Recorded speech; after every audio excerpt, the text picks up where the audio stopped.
Atos dos Apóstolos, logo após aí João. Nós vamos ler os versos 42 ao 47. Vamos ler a uma só voz. Todos juntos. Como viviam os convertidos. E perseveravam na doutrina dos apóstolos, na comunhão, no partir do pão e nas orações. Em cada alma havia temor, e muitos prodígios e sinais eram feitos por intermédio dos apóstolos. Todos os que creram estavam juntos e tinham tudo em comum. Vendiam as suas propriedades e bens, distribuindo o produto entre todos, à medida que alguém tinha necessidade. Diariamente perseveravam unânimes no templo, partiam pão de casa em casa e tomavam as suas refeições com alegria e singeleza de coração, louvando a Deus e contando com a simpatia de todo o povo. Enquanto isso, acrescentava-lhes o Senhor, dia a dia, os que iam sendo salvos. Vamos orar? Deus, obrigado, Senhor, pela Tua santa e bendita palavra. Obrigado, ó Pai, de misericórdia, por esse encontro solene, festivo, pela Sua igreja espalhada pela face da terra. A nossa oração é de gratidão, ó Deus, e também de intercessão. Esteja abrindo os nossos ouvidos, o nosso coração, nos dando entendimento. No nome do Senhor Jesus é que nós oramos. Amém. Meus irmãos, temos passado por tempos difíceis no mundo e tempos difíceis em nosso país, no Brasil. E o cristão, não é novidade para ninguém, o cristão, ele é desafiado a não se isolar, mas a dar a sua contribuição. E alguém disse, contribuição que apenas pessoas renovadas pelo Evangelho podem dar. Na carta ao leitor da revista Ultimato, na última edição, nós lemos, abre aspas, aqueles que acreditam em um Deus soberano devem ser menos irritados, menos ansiosos e menos temerosos. Uma das ordens mais repetidas na Bíblia Sagrada é não temas. Deus é autor e é finalizador de nossas histórias, tanto individual quanto coletivamente. Fecha as aspas. No biênio 2017-2018, com os 500 anos da Reforma Protestante, nós estamos então nesse biênio celebrando a fé. E a pergunta levantada o ano passado em ocasião aos 500 anos, a pergunta é 500 anos de reforma e agora? E já o tema do biênio nosso, 17-2018, é uma jornada pela fé que de uma vez por todas foi confiada ao povo de Deus. E essa jornada pela fé, meus irmãos, implica em conhecê-la, e não somente conhecê-la, mas essa jornada pela fé implica também em batalhar pela fé, conhecer a fé e batalhar pela fé. Eu digo que é uma batalha apologética, mas é uma batalha apologética, meus irmãos, nas palavras do apóstolo Pedro, em sua primeira carta, capítulo 3, os versículos 15, 16 e 17, o apóstolo Pedro nos diz assim: antes, santificai a Cristo como Senhor em vosso coração. Olha o que ele diz: estando sempre preparados para responder a todo aquele que vos pedir razão da esperança que há em vós. O cristão deve estar sempre preparado para responder a todo aquele que perguntar a ele a razão da esperança nesse mundo conturbado. E Pedro continua dizendo assim: fazendo-o, todavia, com mansidão, com temor, com boa consciência, de modo que naquilo em que falam contra vós outros, fiquem envergonhados dos que difamam o vosso bom procedimento em Cristo, porque se for da vontade de Deus, ele diz, é melhor que soprais por praticardes o que é bom do que praticando o mal. Pedro diz, o cristão é chamado para conhecer a fé e a desenvolver uma apologética cristã, a defender a fé, com amor, com mansidão, com veemência, e mostrar a razão da sua esperança, a razão da sua fé. E nós, irmãos, estamos na mesma jornada dos chamados heróis da fé. O registro está lá em Hebreus capítulo 11. E na verdade eles não tinham nada de heróis, mas eram homens, eram mulheres, do mesmo barco que eu e você, mas que segundo o texto de Hebreus 11, obtiveram bom testemunho pela fé, impactaram o mundo pelo testemunho da fé. Hebreus fala sobre isso, capítulo 11, versículo 1 diz assim, ora, a fé é a certeza de coisas que se esperam, a convicção de fatos que se não veem. E olha o que diz Hebreus 11, verso 2, pois pela fé os antigos obtiveram bom testemunho, e diz assim, pela fé entendemos que foi o universo formado pela palavra de Deus, de modo que o visível veio a existir das coisas que não aparecem. Para não dizer que a fé é apenas teórica, ele continua dizendo assim, pela fé Abel ofereceu a Deus mais excelente sacrifício que Caim, pelo qual alcançou testemunho de que era justo, dando Deus testemunho das suas oferendas, e por meio dela, depois de morto, ainda fala. E diz mais lá em Hebreus, pela fé Enoque foi trasladado para não ver a morte, e não foi achado, porque Deus o trasladara, pois antes da sua trasladação, alcançou testemunho de que agradara a Deus. E diz lá, ora, sem fé é impossível agradar a Deus, porque é necessário que aquele que se aproxima de Deus creia que Ele existe, e que é galardoador dos que o buscam. E continua citando exemplos.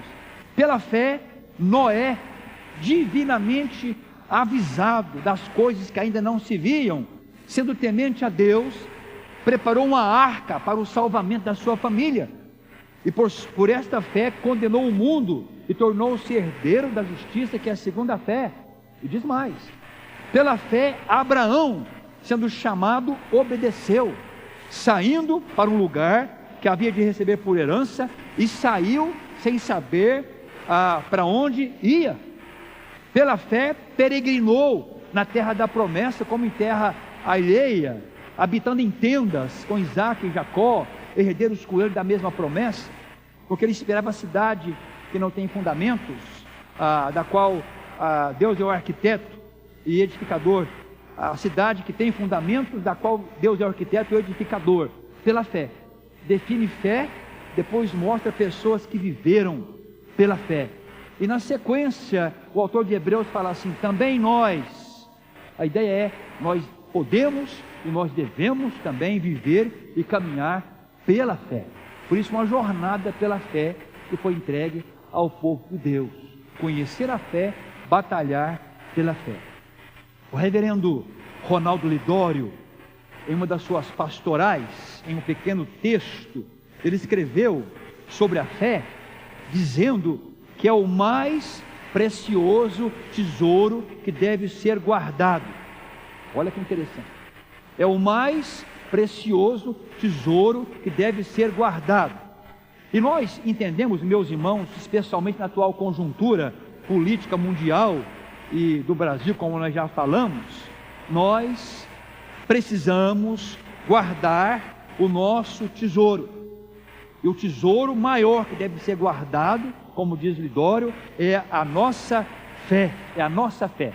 E ele se baseia na palavra do apóstolo Paulo a Timóteo: combati o bom combate, completei a carreira, o que mais diz? Guardei a fé. Nós precisamos, principalmente em tempos difíceis de mundo de Brasil, aprender a arte de guardar a fé. e de passá-la como legado para os nossos filhos. E nesse trecho, Lidório pontua o seguinte: ele diz que o apóstolo Paulo lutou sem amargurar. Como ele vivia pela fé, ele guardava a fé, tinha uma fé sadia, ele passou por muitas lutas sem cair na amargura. Ele diz no trecho que Paulo descansava no kairós de Deus, no tempo de Deus. É interessante que você não o vê reclamando a Timóteo que iria morrer cedo demais. Você não o vê gastando tempo acusando os seus opressores. Para o apóstolo Paulo, que vivia pela fé, meus irmãos, nada aconteceria fora do tempo de Deus. Portanto, o seu coração estava em paz. Isso é fé. E a fé em Jesus, conclui o Ronaldo Lidório, ela é reveladora e nos permite ver as coisas como elas são. A fé, ela é reveladora e nos permite ver as coisas como elas são.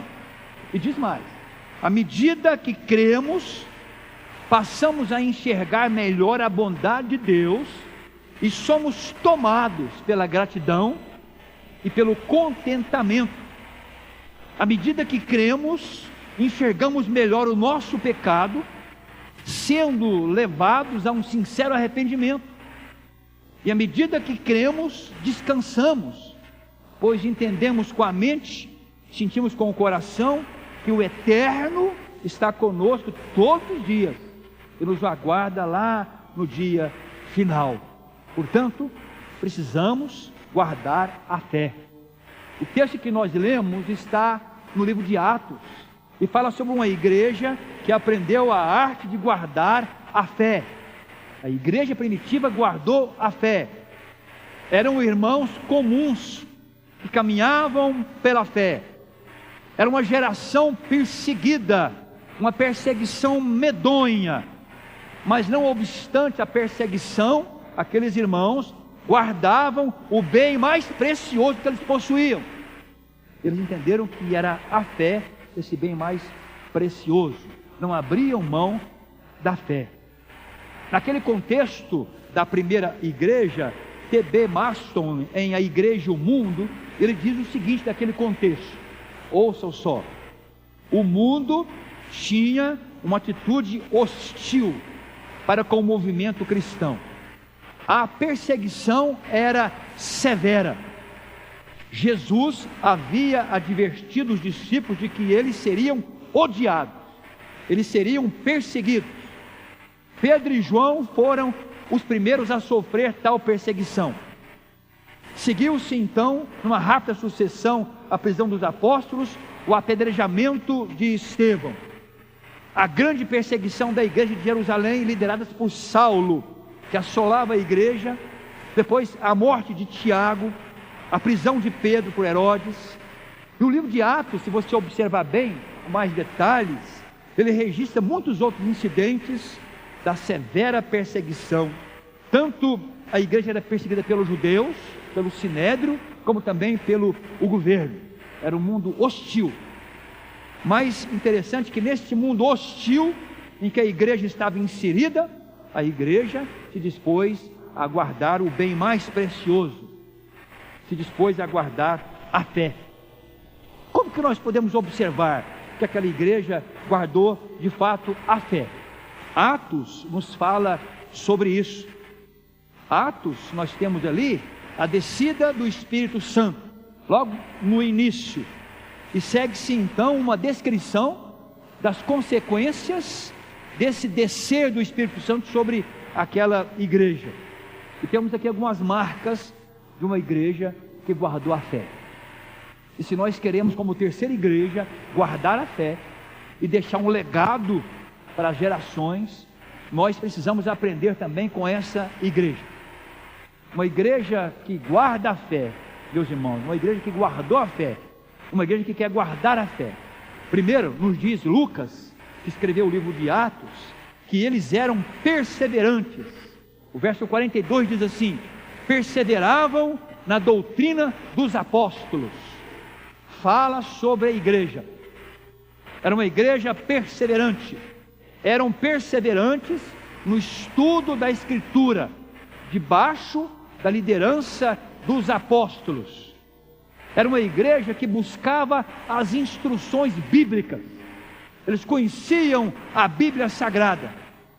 Igreja que guarda a fé, meus irmãos, é uma comunidade que estuda e procura conhecer a fé e a batalhar pela fé.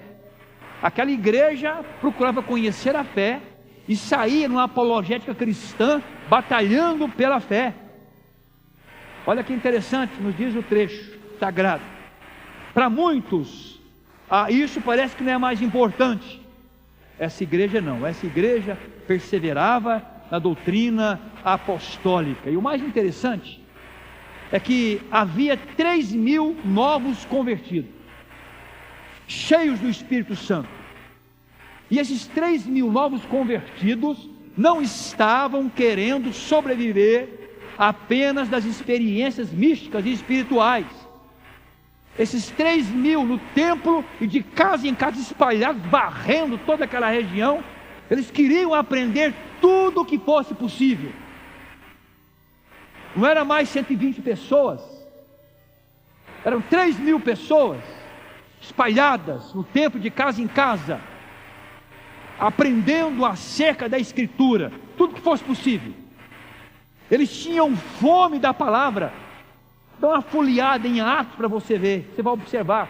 Eles tinham fome da palavra, eles tinham fome da verdade, eles queriam ficar perto dos apóstolos, absorveram todo o ensinamento. Então, se eu quero guardar a fé, deixar esse legado para a geração, eu preciso buscar mais e mais o conhecimento da Escritura Sagrada, da doutrina apostólica. Assim ela era aquela igreja. Eu fiquei impressionado de pensar sobre isso, porque no início era 120 pessoas.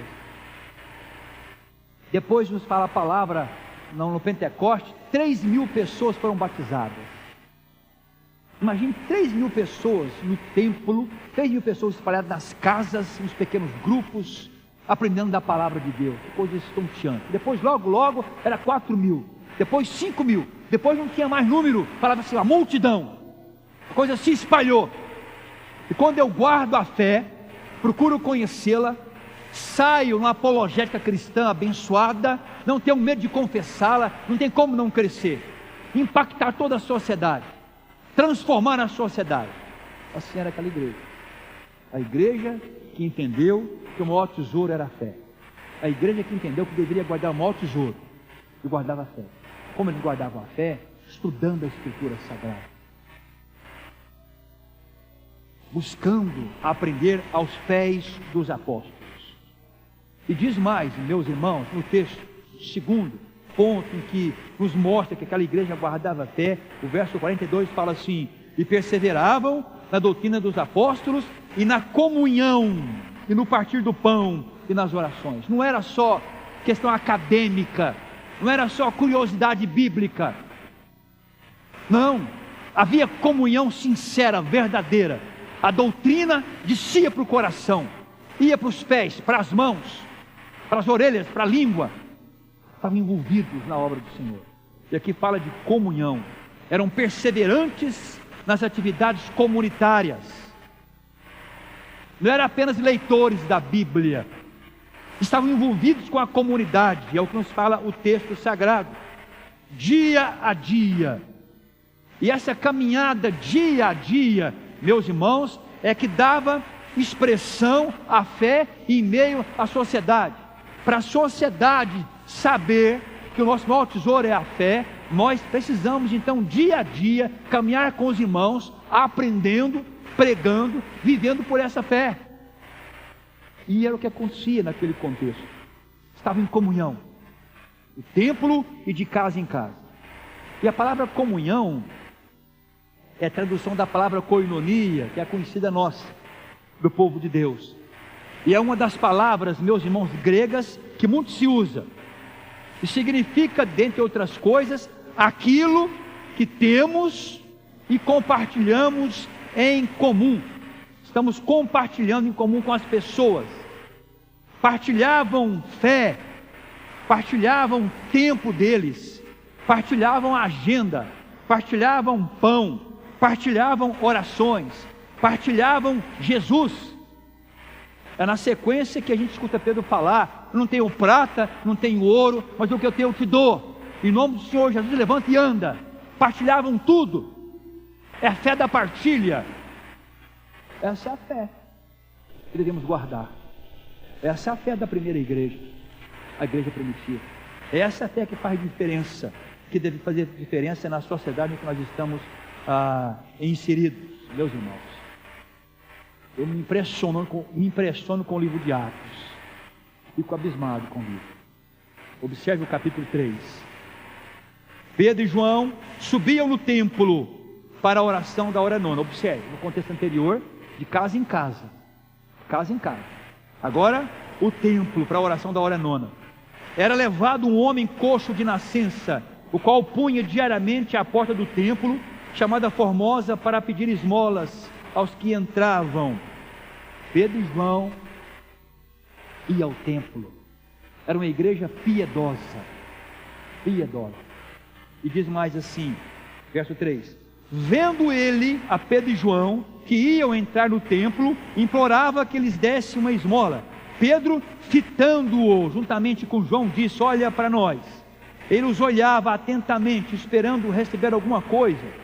Pedro, porém, lhe disse: não possuo nem prata, nem ouro, mas o que eu tenho eu partilho com você. O que eu tenho eu divido com você. O que eu tenho eu te dou. Em nome de Jesus Cristo, o Nazareno, anda. Era uma igreja que tinha piedade e na partilha evidenciava o poder de Deus. E diz ainda na sequência, no verso 7: e tomando-o pela mão direita, o levantou e imediatamente os seus pés se tornaram e se firmaram. De um salto se pôs em pé, passou a andar e entrou com eles no templo, saltando e louvando a Deus. Inclusão, piedade, poder de Deus, inclusão. E diz mais ainda: viu-o todo o povo a andar e a louvar a Deus. Transformação, não era mais um mendigo, era um adorador agora. Olha o poder da igreja, que se propõe a buscar a palavra, a estudar a palavra, que se propõe a comunhão, a partilha. Ela transforma, ela impacta, ela partilha Jesus Cristo. E o desafio, meus irmãos, é todos nós da terceira igreja, e a igreja do Senhor na face da terra, fomos chamados para amar, para compartilhar, para ter comunhão, no sentido de estar junto, dar assistência, partilhar Jesus para as pessoas. Há um chamado a uma vida solidária, a uma vida generosa, vida solidária, vida generosa, como a vida do Cristo. Por isso a igreja é o corpo de Cristo. Então uma igreja que guarda a fé é cheia do Espírito Santo. Ela vive a verdadeira comunhão. Ela não permite que coisas pequenas destruam os relacionamentos, por falta de humildade, por falta, ou às vezes excesso de egoísmo. Não, ela procura manter a comunhão, ela desenvolve a comunhão. É triste uma pessoa que não está na comunhão, que está separado da comunidade, que ouve a palavra e se exclui, e não vem para o meio. A fé me coloca no meio, a fé me ensina a arte do nós comunitário. Eu quero fazer parte da igreja. Eu saio da multidão e vou para o meio. Estou junto com os irmãos, com os discípulos. E é interessante o destaque no verso 46. Observem do trecho sagrado: diariamente perseveravam unânimes no templo, partiam pão de casa em casa e o tomavam as suas refeições com alegria e singeleza de coração. É o destaque. Isso era feito de maneira formal no templo, informal nas suas casas, como afirmam alguns autores. Então havia espaço tanto para a reverência, a sinceridade de coração, quanto para a espontaneidade, para a alegria. e assim eles identificavam as reais necessidades das pessoas, e podia partilhar, podia suprir a carência de todos. E os versos 44 e 45 nos dizem: todos os que creram estavam o quê? Juntos, e tinham o quê? Tudo em comum. Vendiam as suas propriedades e bens, distribuindo o produto entre todos, à medida que todos tinham, que alguém tinha necessidade. Olha a comunhão daquela igreja que caminhava pela fé. Terceiro, meus irmãos, se dedicavam à difusão do Evangelho, à evangelização. Isto é, eles se preocupavam com os que são de fora. O verso 47 nos diz assim: louvando a Deus e contando com a simpatia de todo o povo. Enquanto isto, acrescentava-lhes o Senhor dia a dia os que iam sendo salvos. Eles tinham contato com a sociedade, embora uma sociedade hostil. Pela fé, eles abençoavam e viviam nesse contexto, mesmo uma sociedade hostil, testemunhando. Dedicavam à pregação, à difusão do Evangelho. Havia testemunho público. Eles exerciam a presença evangelística. Eles desenvolviam uma consciência missionária. E não era algo, irmãos, eventual, não era algo esporádico, mas era um cotidiano, era um estilo de vida, era a maneira de ser daquela igreja, cujo maior tesouro era a fé. Abriam mão de tudo, mas não da fé. Era uma igreja cheia do Espírito Santo. E uma igreja cheia do Espírito Santo, ela evangeliza. E a evangelização completa as marcas aqui de uma igreja que guarda a fé, de acordo com Atos capítulo 2. Uma igreja que não evangeliza é uma igreja ocupada consigo mesma, apenas preocupada consigo mesma, e que abandonou o mundo necessitado lá fora. Ela é focada para dentro, não é focada para fora. Então a soma da palavra, meus irmãos, a doutrina dos apóstolos, com a comunhão, com a adoração, com a evangelização contínua, faz dessa igreja uma igreja viva. É uma igreja que estava construindo um legado de fé. E o texto fala assim: o Senhor lhes acrescentava diariamente os que iam sendo salvos. Dia a dia os que iam sendo salvos. René Padilha, autor de vários livros, conferencista, autor do texto no qual eu me inspiro na mensagem de hoje, diz que é preciso a prática de uma vivência missionária integrada. Uma vivência missionária integrada. A ideia é buscarmos uma compreensão cada vez mais profunda de que a experiência missionária da igreja, ou o testemunho público do Evangelho, não pode ficar circunscrito a apenas alguns eventos evangelísticos, muitas vezes ocasionais. Nada disso. É o estilo de ser, é a vida da igreja, é a caminhada da igreja. Assim era a igreja primitiva. Ela caminhava nessa direção. Ele diz mais que nós somos convidados a uma constante e santa inquietação que nos tire de toda e qualquer acomodação programática evangelística, deixando de perceber a imperiosa necessidade de integração entre a igreja, o que a igreja é e o que a igreja faz. A igreja que guarda a fé, ela tem isso no seu estilo, na sua dinâmica: evangelizar, abençoar, suprir as necessidades, partilhar o Cristo na caminhada no dia a dia. É como o Senhor fala lá no Sermão do Monte: para que os homens vejam as suas boas obras e, vendo-as, glorifiquem a Deus, passem a glorificar o nome do Senhor. E voltando lá ao pastor Lidório, ao longo da vida, diz ele: cada um guarda aquilo que julga mais precioso, mais desejável. Alguns guardam amizades, experiências, recordações. Outros colecionam títulos e bens. E há aqueles que guardam tristezas, guardam amarguras, ressentimentos. O apóstolo Paulo não.